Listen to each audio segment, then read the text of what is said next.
Join us on the last bus home.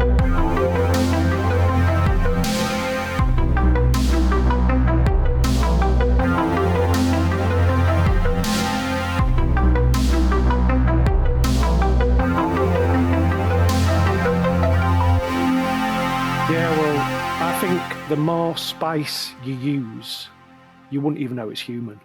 Okay. But you don't want to lose the flavour. It's not about the flavour, it's more the texture. And the smell, I suppose. But yeah, Exactly, yeah. I get it. But any decent air fryer will overcome that. But I'm not here to discuss your personal recipes, Lee. Why am I here? You are here today for yet another treat. I'm good to you, mate. Oh, you've not always let me down. So come on. So this is let's think of it as more of a beginner's guide to the shadow people, Ooh. aka the shadow men, shadow entities, whatever you want to refer to them as. So some of our listeners will probably be familiar with it, but yeah, this is a beginner's guide through our eyes. Well, I just want to point out, shadow people are among the scariest of the people. Agreed. And scariest of the shadows. But yeah, shadow people are up there. They've got a natural ability to worry me. Well, they are proper creepy. So we're going to have a run through, and we will delve in at the end. The king of all shadow people, the Hat Man. So if you've ever woken up in the middle of the night feeling that someone's staring at you from the corner, might be your dodgy uncle, but maybe it's a shadow guy. Okay, so you might be interested in this. I like the shadow people because they're not your classic white sheet ghosts floating about. They're pretty much pitch black silhouettes. Humanoid shapes, but no face, no real details, just darkness. They're like lurking in the doorways, the corners, but always kind of like in your peripheral vision. And they give you that instant kind of like feeling of dread. And they've been reported forever across cultures, right back to ancient times, which we'll have a look at. So some of the oldest mentions of them go way back. Indigenous stories from thousands of years ago calling them spirits or omens. Middle Eastern folklores tie these to like the jinn, which, as we know, the shapeshifters, and they can go full on shadow mode. Native American tales, European wraiths. It's like every culture has basically got the version of these shadowy bastards. It's because they're real. I'll say so, and I'll give you my theory on why. The real explosion came from the early 2000s. Art Bell on Coast to Coast AM starts getting all these callers ringing in with like wild stories, and obviously this lights all the forums up. Reddit obviously blows up later on, and suddenly like everyone's like, hang on, I've seen these guys too. So it's like this collective realization that these people are watching us, feeding on our fear. Or maybe they're perverts. Maybe they're all just like sex pests and they just stand there watching us sleep and stuff. Maybe that's what happens to sex pests when they die. Oh, no, that's a good theory. I'll add that. What I like about these guys as well is they all come in like different subtypes.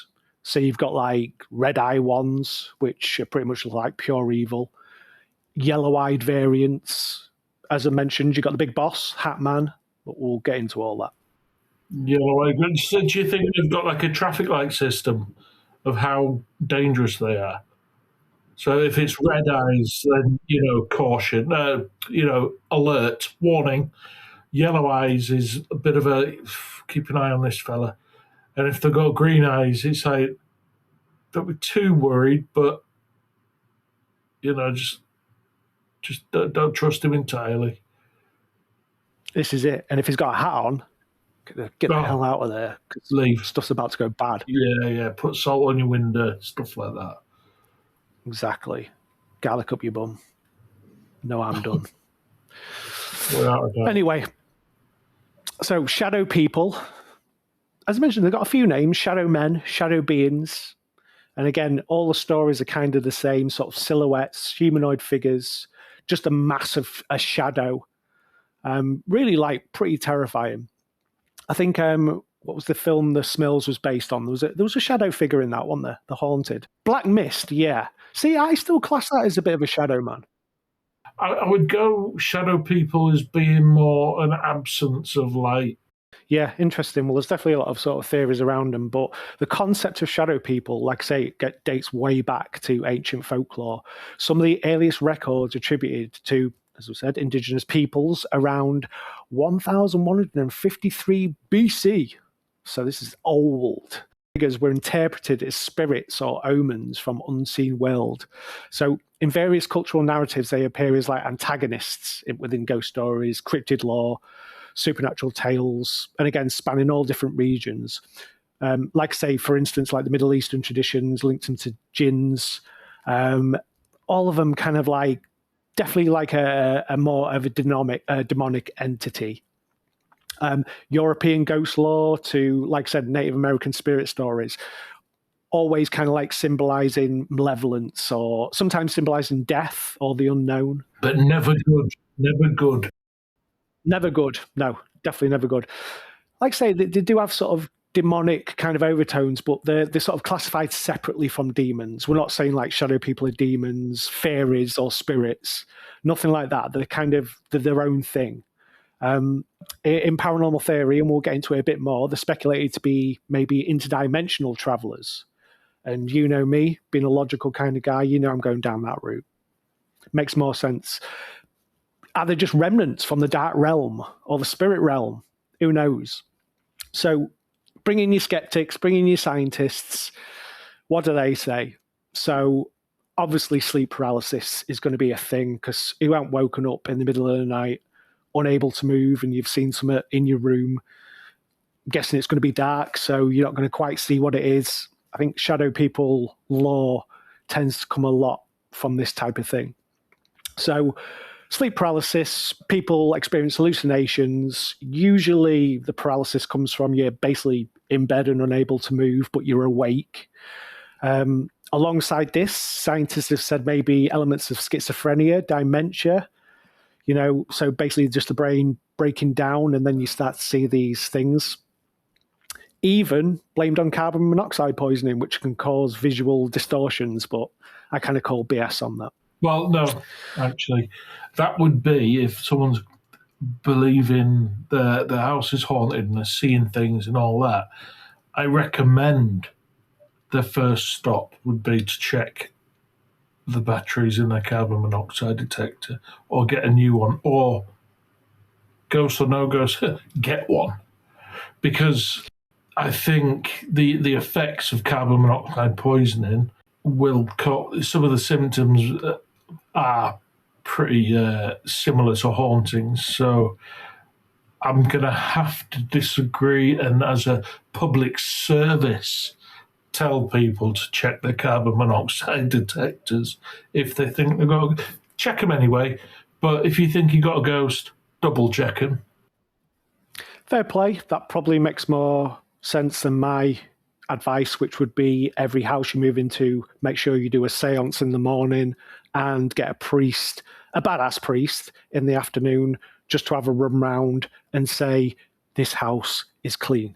If you don't have that sort of time on your hands and you've got to do stuff like go to work, then get a carbon monoxide detector. All good advice for our listeners.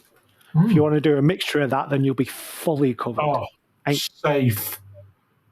Talk about safe. Yeah. You ain't waking up to no shadow people. Yeah, you won't even have to put salt on your windowsill. Nope. Or garlic up your ass.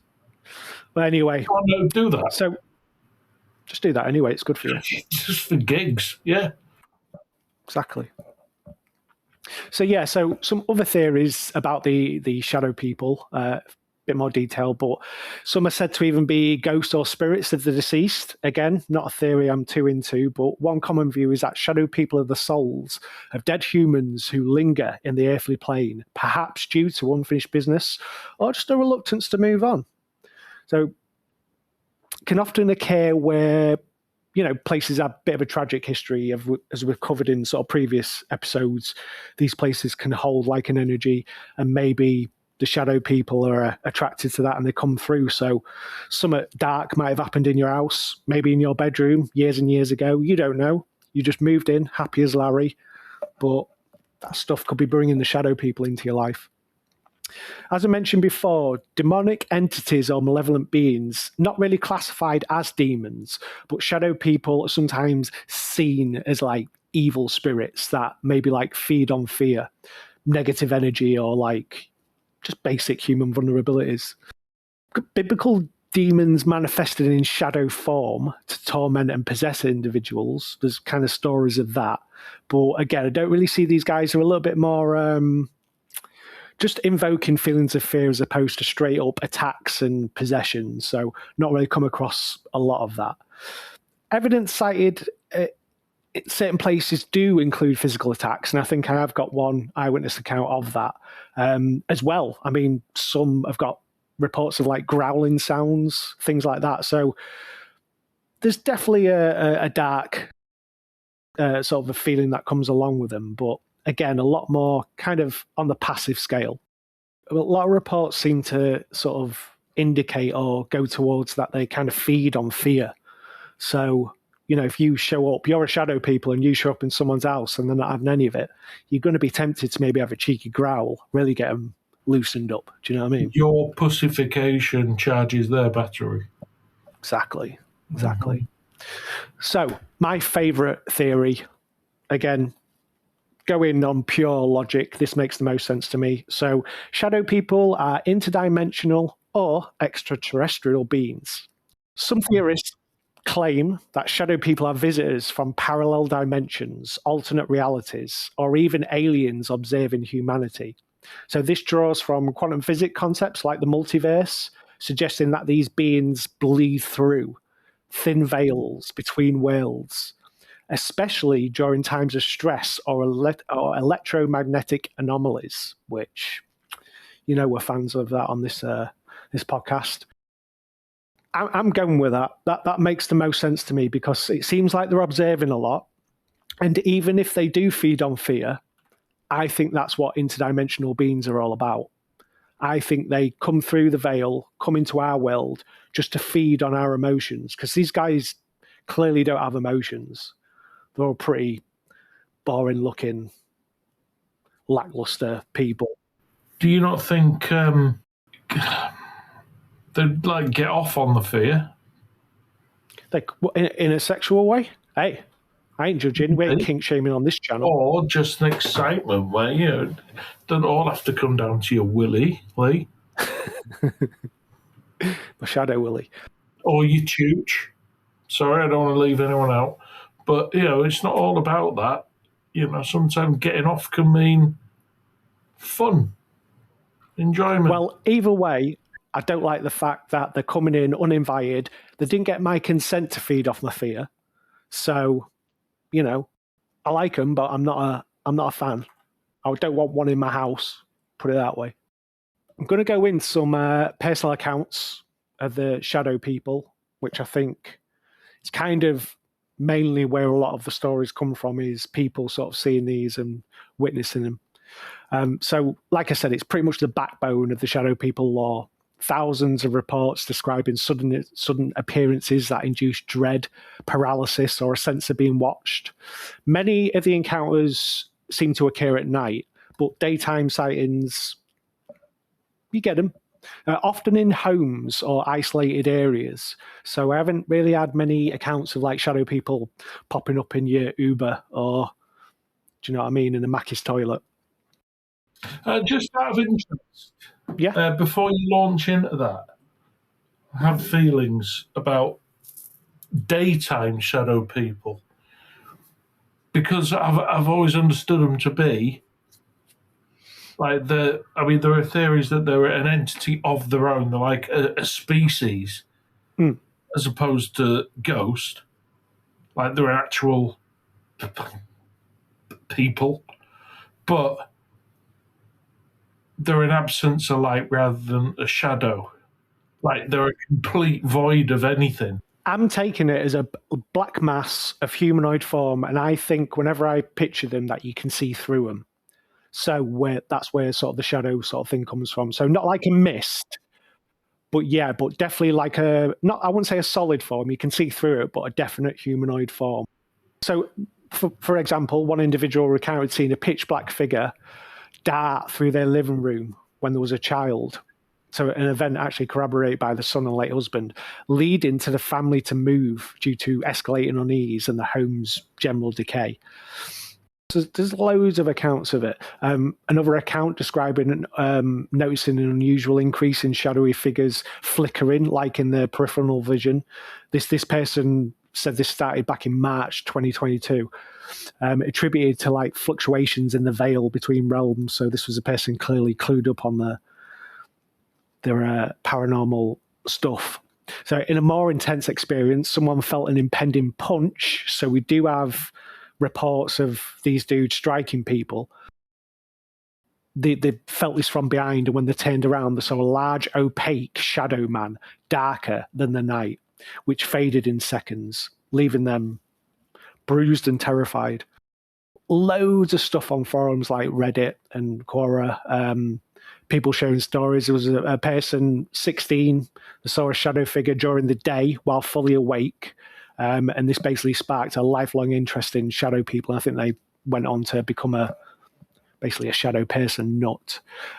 All these kind of stories, people seeing human-shaped shadows in a house, sometimes aggressive, sometimes just linked to like negative energy.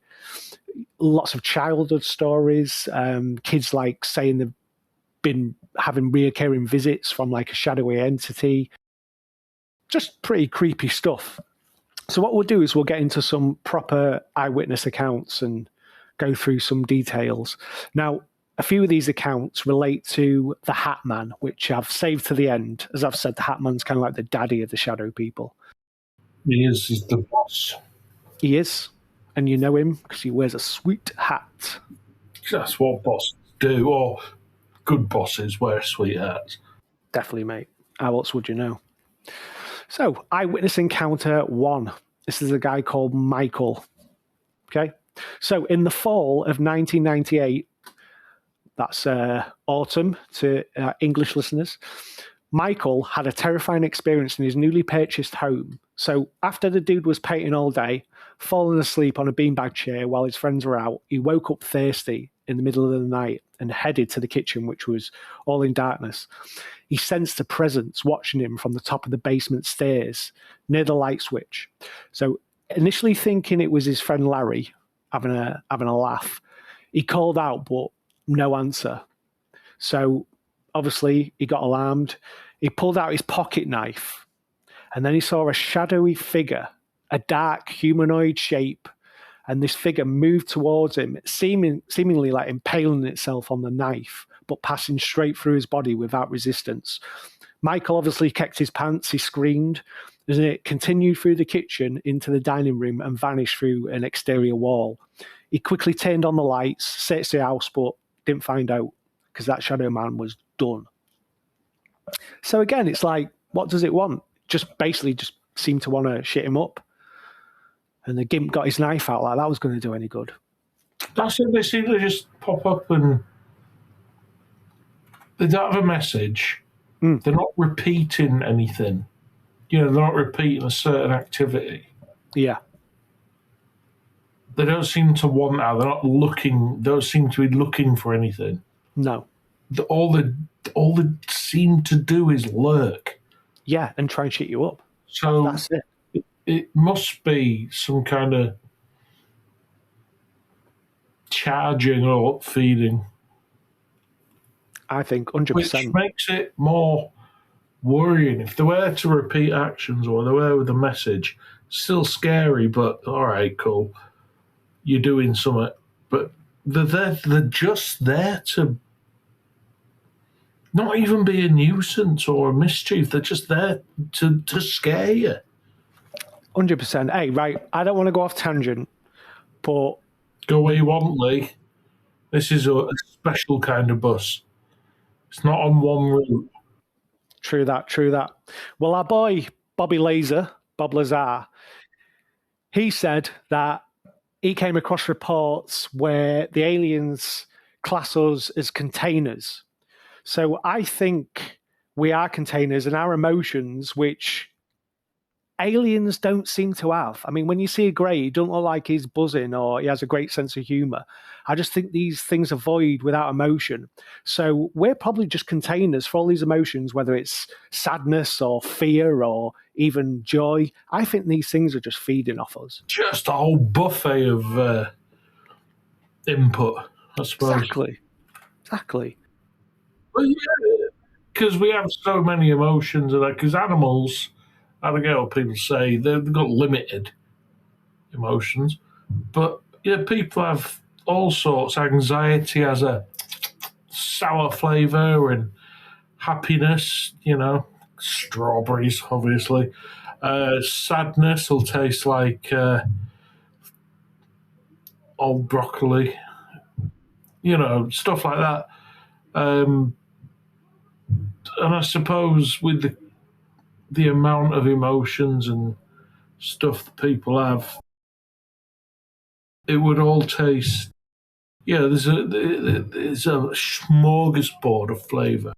Exactly. So yeah, we are humans are a veritable buffet. You know what I'm saying? Straight up, shadow people love to dine on us. I mean, there'll be different flavours of fear, and maybe the specific fear generated by shadow people might taste particularly good. But saying that, if fear did taste the best, then why don't they just balls out scare you? Why do they lurk in the periphery on the off chance that you'll catch a sight of them? Or maybe that spike of fear might be where the real flavour, like the truffle of flavour is. Yeah, you never know. They might just not be that powerful, and all they can do is just lurk and hopefully try and shit you up. Well, they seem pretty powerful in Ghost when they drag away Swayze's enemies. True. Also, good call. A nod to probably some of my favourite shadow people within movies. Definitely the ghost ones. They're scary as hell. So, I'm going to go on to my eyewitness account number 2, and this is a nod to the Hat Man. Eyewitness account 2, Cody Lilly's recurring visits from the cowboy. Cody Lilly, during his sophomore year of high school, around 2007-2008, in Clarinda, Iowa, began experiencing nightly visits from a shadowy entity he called the cowboy. So it was a black human-shaped figure with fiery red eyes and a wide-brimmed hat.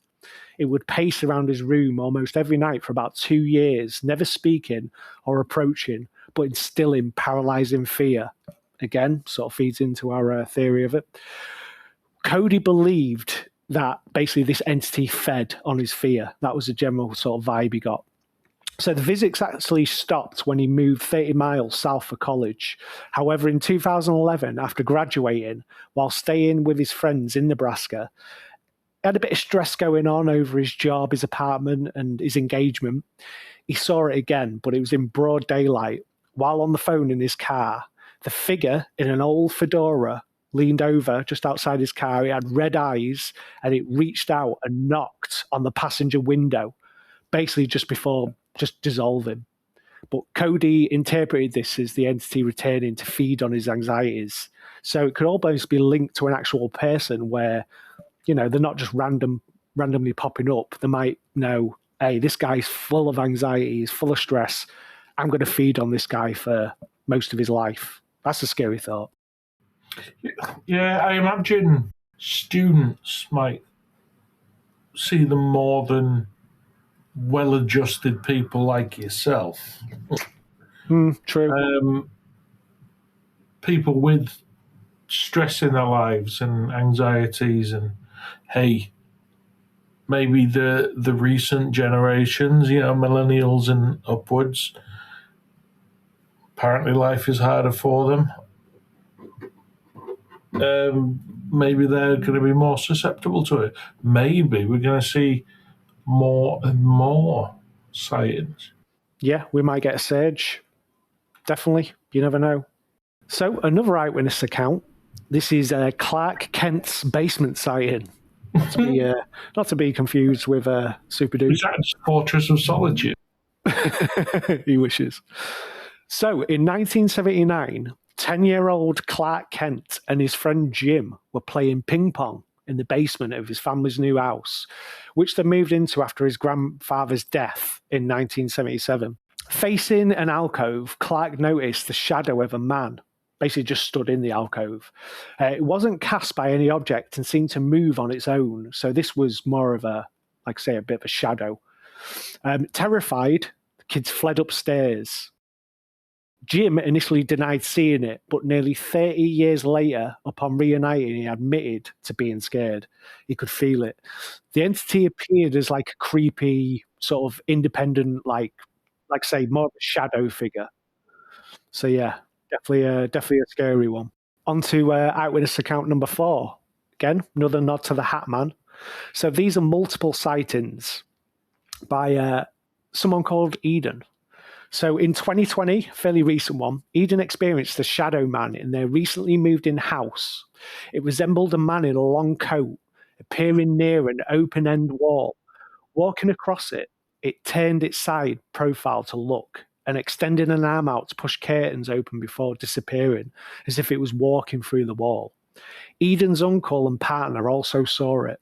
Separately, a shadow hand, elderly, frail with like long nails, appeared on the door, dropping a white chalky substance. So again, a bit more of a bit more of like a paranormal. Just like ashy. Yeah, chalky substance. So not ectoplasm, just something weird. Leave it to the shadow people to leave something weird behind. So weeks later, this is it. So yeah, weeks later, Eden's son saw it pulling him from the bed while his brother slept. Terrifying.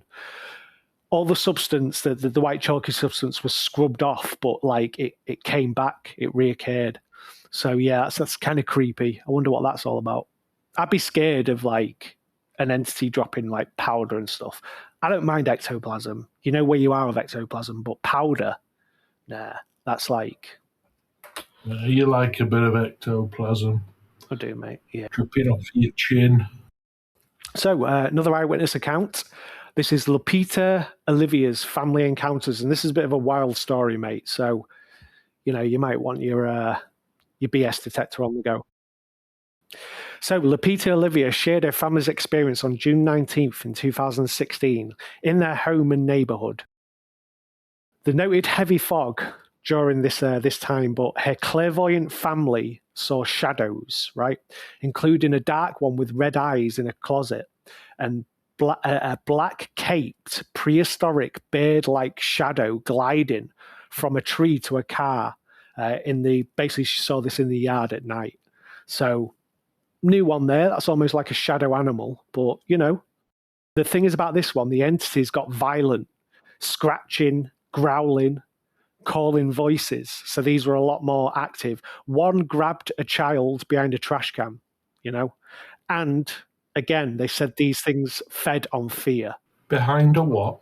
A trash can. A garbage can, a wheelie bin. Oh, a bin. Got you. Bin. So You're they said they fed. So to resolve, Lupita taught her kids not to fear. Okay, so it's like she knew they fed on fear. So I guess similar to Pennywise. Do you know what I mean? If you don't give him the goods, he tends to go away. Freddy Krueger as well. If you stop remembering him, he won't appear in your dreams. Man, this is all linked. Maybe Hollywood was trying to tell us all along about these guys. That's it. That's what seems to be the cure. Well, I won't say the cure, but a consistent, not in every situation, but in a lot of them, including Tinkerbell, is a lack of belief gets rid of them. But obviously, you can't decide to not believe. You either do or you don't, which is why you probably can't get rid of them, which is also why some people probably don't see them. Because they don't. You can. If you're in a situation and you're dealing with one, you can't just decide they're not real and make them go away, because you're deciding to not believe. You know they're there, so you can't get rid of that belief. True, But- mate. Which is why some people won't see them because they don't believe. Which is why Tinkerbell nearly died in Hook. Truth. But, well, Lupita basically thought she could use some Bible readings, and hey, it worked. So I think as long as you have that faith and you believe, I mean, she went down all kinds of routes. She used incense, prayers to bless the house. She said that she noticed that the spirit had gone through the smell of roses or vanilla. I've heard that before. People smell flowers when houses clear.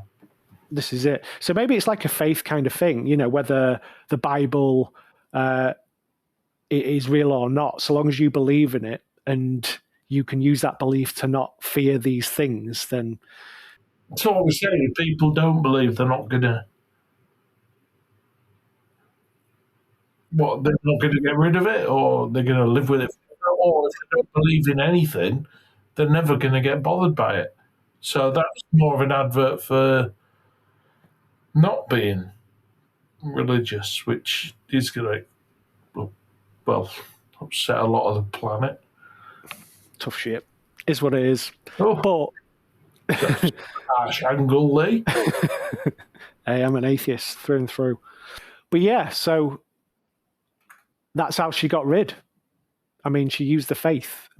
Hey, she says it works. So there you go. So moving on. Judy Yoshino's family glimpse. So Judy Yoshino described encounters in her home around the early 2000s. Based on her son's age, she kind of thought that maybe something was sort of happening. But I mean, the son was only 5 years old, so I was thinking, looking into that, as we discussed, are they just going through, do you know what I mean, becoming young adults, bringing in that poltergeist activity? But she caught a glimpse of an incredibly black shape moving quickly, like a young child, through the living room, not attached to any surface. And a son who I said 5 years old, he saw it too. This sounds more like the Smurl issue. Yeah. Just a black shape. But like I say, they ran out the house in total fear. So years later, her husband admitted seeing it from the corner of his eye. A childhood friend and twin sister also reported similar encounters. The family moved shortly after as the house began to, like I say, just be overrun with these encounters. So some seem to be more like overall hauntings, where it's not just the one shadow person, and they seem to just bring in a few of the boys and then start messing with you even more. So they do communicate, I think, with each other. Bit of locker room talk with the old shadow people. Really? Where do they do this, you reckon?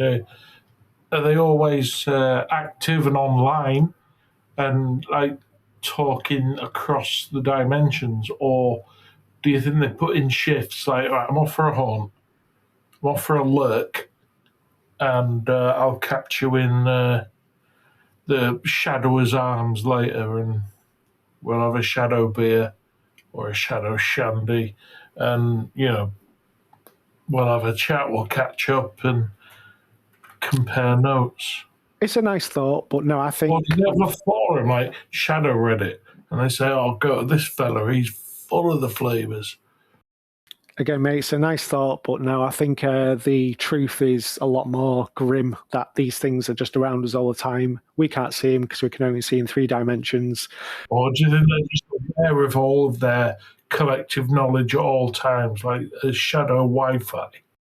Well, we know if we bang on a pair of infrared glasses to the certain light source, then we see things that just are there, but we don't see normally. Kind of like the they live glasses. They say Nikola Tesla managed to do like a Wi-Fi style provision of electricity. Maybe that helped them all communicate. Definitely, mate. That's why you shouldn't mess with that stuff. I think they can come in all forms. That's why I think there's still a danger around Ouija boards. I think that can bring them on. You imagine you got a group of teens sat around the board and they're all scared as shit. That is a straight up Michelin star style buffet for a shadow person. He's going to get all kinds of tasty fear and anxieties and all I sorts. disagree. I don't think the Ouija board itself is doing it, but I think if they know someone's going to use it, they know that there's going to be a flavour spike. But I don't think the Ouija board itself is responsible for anything. I think the intent is what attracts them. Yeah. Fair play, mate, fair play. Well, lastly, we're just going to hit up with another Hatman encounter. So, a few years before her account, around 2018, 2020, Laura saw a Hatman in a trench coat standing at the bottom of her bed. It vanished when she turned on the light. So, in a second incident during a holiday, two shadow people pushed her down on the bed amid sleep paralysis. She commanded them to leave in the name of Jesus Christ, but didn't really do a lot of good. So again, her faith didn't really help her in this one. But again, that's kind of a bit more of a malevolent encounter where you've got two hat men as well. I mean, I saw the hat man as being a bit more noble, standing in the corner, but he's getting his boy and he's on top of this lady and scaring the shit out of her. So again, I don't think these are friendly dudes, not even the king of the shadow people. Before we get on to the Hatman, because I've talked about him a little bit, I'll just briefly run over some of the nerdy explanations. And you guys know I'm not into this. It's all kind of trying to explain this off as just hallucinations, and I ain't about that. This is straight up interdimensional spirit realm to the core. You've got me sold, okay? But Lee, the path of least resistance. True, mate, true. Well, get this dribble that some of the nerds are trying to push. Right, so sleep paralysis and associated hallucinations, and this is one of the most commonly cited scientific explanations. So sleep paralysis occurs when a person wakes up or falls asleep but remains temporarily unable to move due to the body's natural muscle during REM sleep. So during these episodes, the brain can produce vivid, okay, get this, hypnagogic. Gogic, I believe it is. I've heard the word pronounced as gogic more often than not. Cool. Or hypnopompic, which is waking up. So you can have hallucinations in both these things, falling asleep, waking up. It often includes like a strong sense of presence in the room, which again, obviously, is the shadow people. Again, it links to feelings of being watched, pressure on the chest, visual perceptions of the dark humanoid figures. So again, the trying to tie it into that. We've been through sort of instances of pareidolia before. It's the brain's tendency to recognize familiar patterns. Again, not really too down with this sort of thing, because if you're there and you think you're awake, you're trying to see sort of things. I've done that where it's my cupboard, but I've seen this big sort of black thing and I've sort of slowly woken up and it scared me. But yeah. But I mean, to see a thing with a hat and red eyes, that's a bit more than pareidolia, I think. Some instances have been linked to sleep deprivation and even stimulant-induced hallucinations. But again, I think that's pretty specific. If you haven't slept for days, yeah, you're going to probably see some messed up stuff. And again, heavy use of stimulants, particularly it noted methamphetamine. So meth heads, they love the shadow people. They're always showing up. That's probably why they tweak so much, because half the mates are bloody shadow people. That'd make me a bit twitchy. Do you know what I mean? I don't know, because I'm guessing any energy put out by a meth head would taste the best. It's like you're getting smart price, own brand flavors from meth heads, whereas if you can go and scare a good old grounded scientist and get freak out of him, you're getting some Five Guys flavors. Well, I could pop to Five Guys, which is a little bit down the road, or sometimes I just fancy a dirty Macca's. I think it's like that. So if you're just in the mood for a shit burger, take yourself to a method, feed on that fear. But if you want a gourmet burger, then get yourself to, some scared teens. Well, thinking about that then, because do you reckon, I mean, there is some kind of shadow people hierarchy, because Hatman is the man. Hatman is that man. But do you think you've got lower level feeders who will take the low hanging fruit, like your smackheads, your crackheads, and your dancing on spice people? And then you got other shadow folk who are more privileged, or they're at high enough level, to feed on the better stuff. Do you think they can get promoted? And do you think there's some kind of system going on with them? It's a good theory, but if you're asking for my personal sort of scope on it, I think it might, like I say, might just be a quick, easy feed. Similar to a vampire, do you know what I mean? Feeding on maybe someone who's not so pure of blood, and then he's got the choice of some damsel in a castle who he's in love with, who he knows that blood's going to taste sweet. It might just be all variations of it, but as far as hierarchies within the shadow people, I don't think. So when Louis threw Lestat in the swamp, Exactly, he came back on rats and alligators. Let's get into that, man. We'll tie this whole episode up with a little look at the boss. So, the Hat Man is a widely reported paranormal entity described as tall, shadowy figure resembling a man wearing a wide-brimmed hat, often, as we mentioned earlier in the eyewitness accounts, a fedora. So he's a classy dude. And also trench coat or a long cloak. So again, a bit more of a form to this guy. So he's typically faceless, appearing as a solid black silhouette with no real discernible features other than, he might be wearing a coat.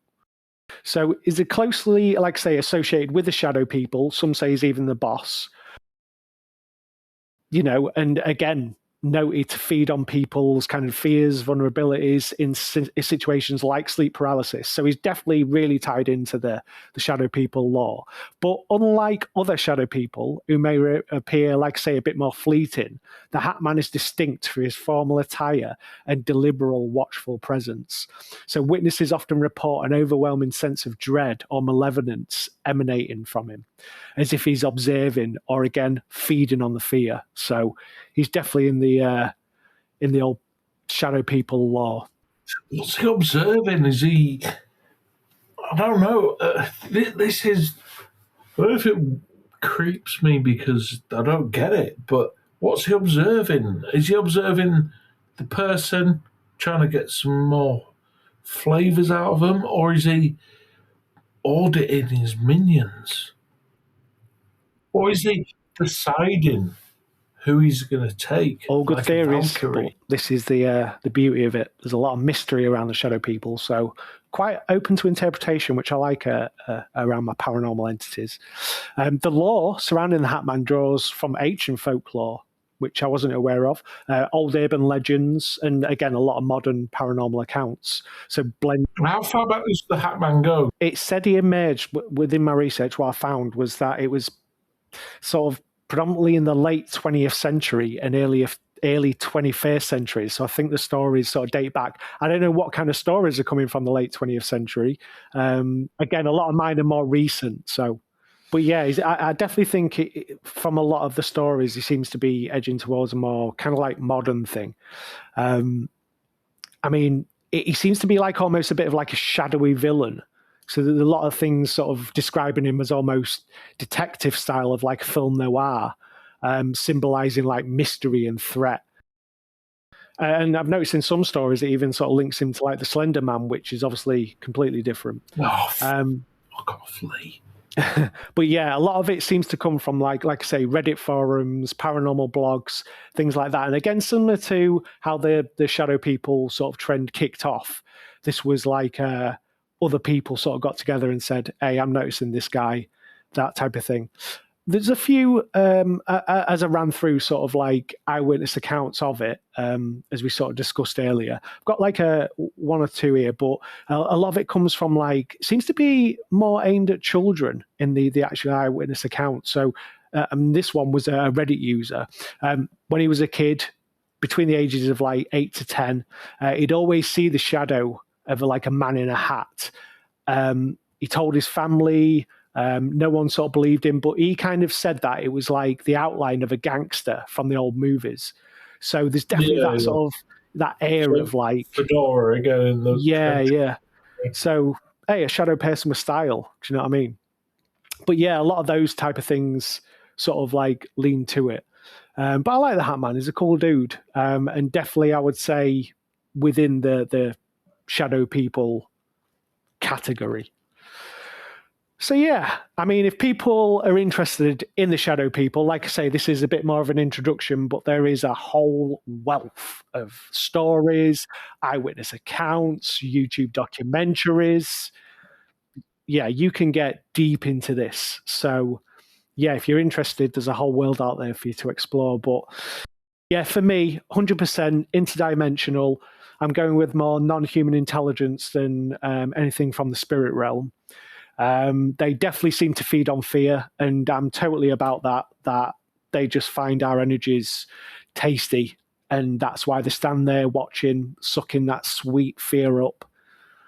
Yeah, and then leaving the chalky substance behind. I'm all for it. But yeah, for me, mate, shadow people are one of the scariest and one of my favourite of the paranormal doodads. But yeah, that's my general kind of gist on them. The interdimensional beings, non-human intelligence, feeding on our fear, and I love them. They're my favourite of all the paranormal people. Where do you stand?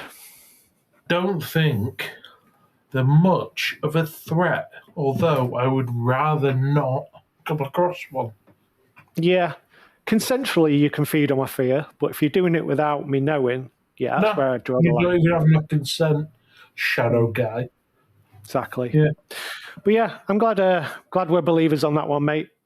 Let's see if we can attract any shadow people to the bus. I'm going to take this bus back home. So I will ding, ding, and catch you on the next one, brother. Goodbye.